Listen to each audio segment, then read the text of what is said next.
us tonight. I am deeply honored, always grateful to be with my wonderful friends and colleagues, led by Craig Harris.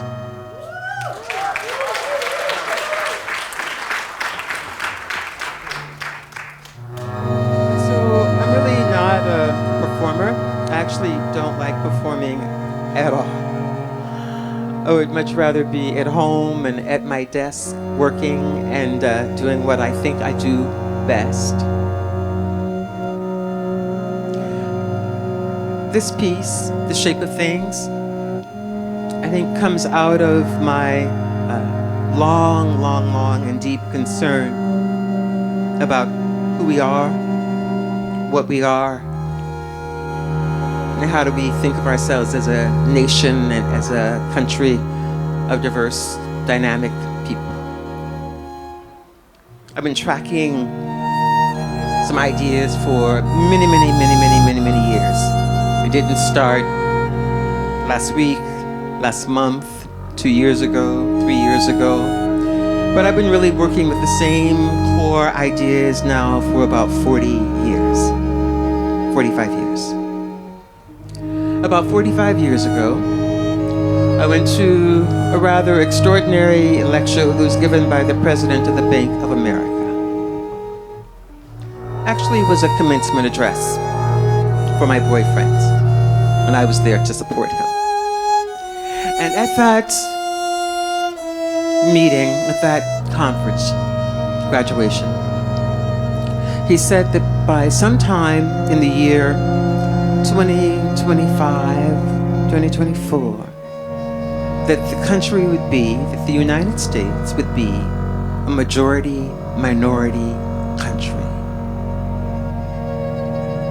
Sometime in these years, right, the 2020s, that the United States would be a majority minority country. President of Bank of America, and I thought, wow, this is interesting. So I rushed home and I started looking into this, researching this, digging into anything that I can find related to it, and started to unpack what it would mean for America to shift from a minority or majority white country to a country that was shifting now to black in varying shades of brown. What would that mean to the country? What would that mean for us as brown people? What would that mean for white people who were disenfranchised as well? But what would it mean? And so I started looking into this and working on this and thinking about demographic shifts, and in part, I think The Shape of Things really comes out of that. What I thought that I would do just a little bit tonight with Craig and the band, I just wanted to think about these ideas in this work, this mantra, my mantra, the thing that gets me up in the morning, besides, of course, working with a 4/4 beat. If you work with a 4/4 beat, you will always be on time.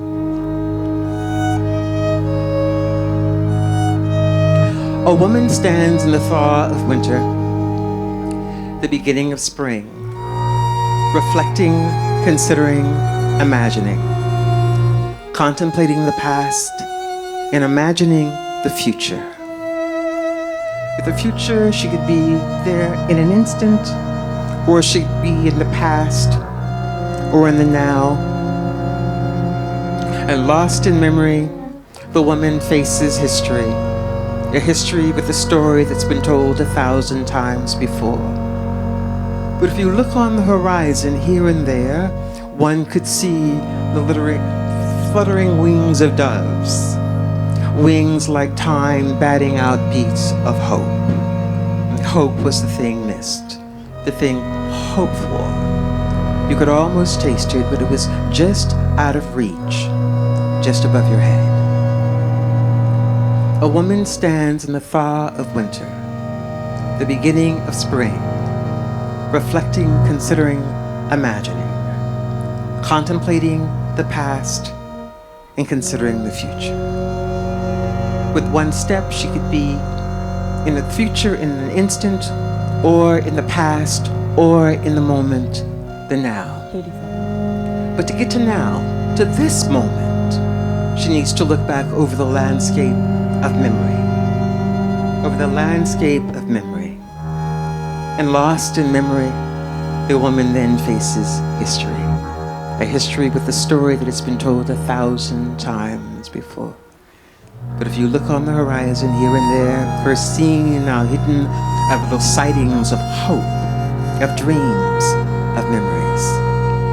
And if you look closely through the corridors of time, even within the horror, even with the rise of Trump, one could see the fluttering wings of doves, wings like time batting out beats of hope. And hope is the thing missed, the thing hoped for. You could almost taste it, but it was just out of reach, just above your head.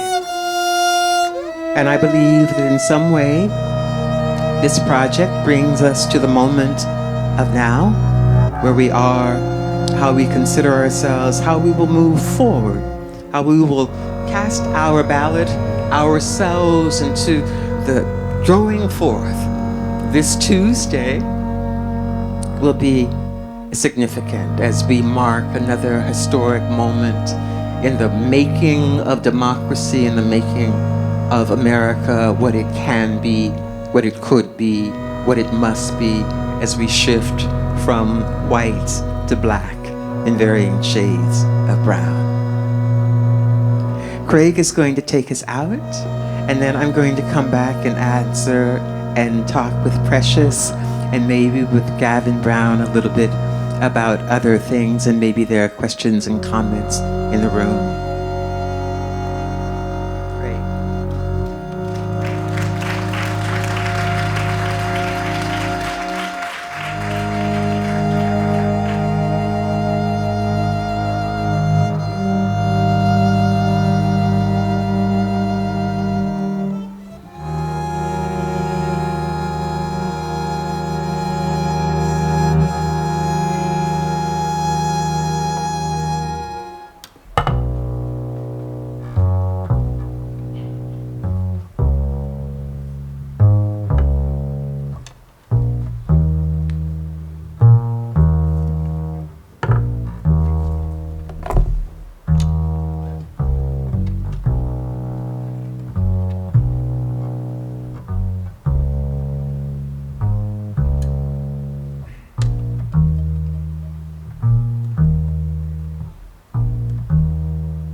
Ask someone, who are you? Where are you now? What do you think? What shall we change? Where is our Congress? Who is curious? What is our proposition and our remedy? Where should we place our attention? And how do we give it decision? Today ahead, though dimly yet, we see through light, through space, through rooms, through halls in which we gather, a copious saying of gigantic burst of power becomes one in our gathering, a harmony of eyes and minds and language, a harmony of eyes and minds and language gives us a right to things.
And so I thought what we would do quickly, maybe we might have conversation, a little bit of conversation. We've had this incredible opportunity to work together over many, many, many years now. And I just wanted to say just a few words also about the importance of collaboration and the importance of friendship. And it's really through collaboration and friendship that trust is built. And so you know who you're working with. They're not a mystery. You know if they have integrity and if they have a North Star or if they don't. And I have to admit that, I'm really a loner. For the most part, I really prefer 90% of the time being by myself with my own stuff, trying to figure it out, right? Because living with me is difficult, as my husband can attest to. But I really enjoy collaboration and collaborating with people that I really trust and that I know. And now that I've known Craig for, I don't know, maybe over 20 years, it's really allowed us to develop a certain kind of language. So, we didn't rehearse anything. I didn't rehearse anything. I just thought about some things that I wanted to say and just tried to figure out a space that I knew that I would be able to drop in. Right? Just because you knew that, I knew that I had that bed and that space where I could, tip in and out, and that it wouldn't disrupt the evening, it wouldn't disrupt the flow, but indeed it would add to the flow. As an artist, Craig, I know that, one of the things that you've been doing, you've been looking at the incarcerated. When you start thinking about a project and how you want to work on a project sonically, right, related to an issue or an idea or a concern or a question or a provocation, what leads you into the work? Like literally. In terms of sound, what is it that you are listening to that allows you to make what you're making, and that allows you to make something like The End of History or Lovejoy, which is one of my favorites?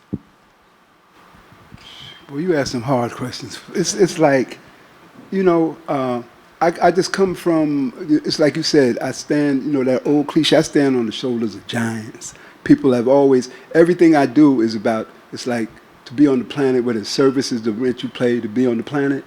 I come from that. And all of my mentors, Makonda, Max Roach, Miles Davis, Sun Ra, all of these people who I've been around all my life, that's what we're supposed to do. That's what you're supposed to do. So you're supposed to see something and you're supposed to make something. And it's just like, for example, this is something that's from the piece, I wrote a piece called Brown Butterfly, and it's based on Muhammad Ali, who was a childhood hero of mine. And we did the piece with Marlise Yerby. She had a dance company. They had 12 dancers, 6 dancers on stage. We had interactive video. We had it going. We had surround sound. I see Bill Tolles here. He did the sound. And what we did was we pushed this thing, and this was a hero of mine who changed the world. So I sat down for hours, and I would just cut off all the sound off, and I would just watch this man's movement, and I would write down the rhythms. I would write them. I would count. I'd write down the rhythm. I would write down the rhythm there. I would write down his rhythm. I would write down his combination rhythm. Then I took those numbers, and I would write the rhythms down. Then with counterpoint, retrograde, all these compositional techniques I've studied all my life. I just take them down and break them down to their very sense of what they are, the essence of them. And then you get a rhythm, you got 10 rhythms, and then you get a pair of dice. 11 rhythms, you take a pair of dice. Like you see these guys on the corner, they take a pair of dice and they roll the dice, 7. So you got rhythm 7, 8. And then you take it, and then you go back into your compositional skills, and you use that to spread it out and paint it that way. And you just create these elaborate kind of melodies that you didn't even know that were in you, but they were in you and they come out of you. So it's a mixture of science and spirit. That's always what really drives me to work, because you can go, we have you know, this is not to down anybody and stuff, but we have a lot of schools and stuff, and they teach design, but they don't teach creativity. You know, the creativity. You know, so I'm more interested in what I don't know as to what I know when it comes down to creating. You know, I find that you know, generally,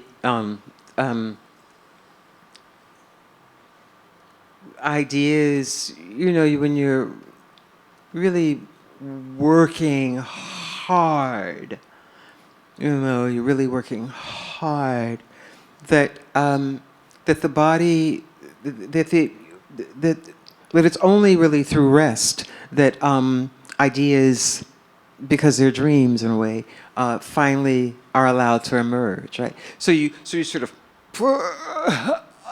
right, and then you exhale, and it's in that that stasis, that space, where ideas really emerge, right? They don't really happen when I'm sitting at my desk. They happen when I walk away from my desk, or they happen when I am working with somebody else on their problem, their issue, their idea, their concern, their desire, their resolve, right? That every time I step away from me, I come back to me stronger and with a level of clarity that always blows my mind.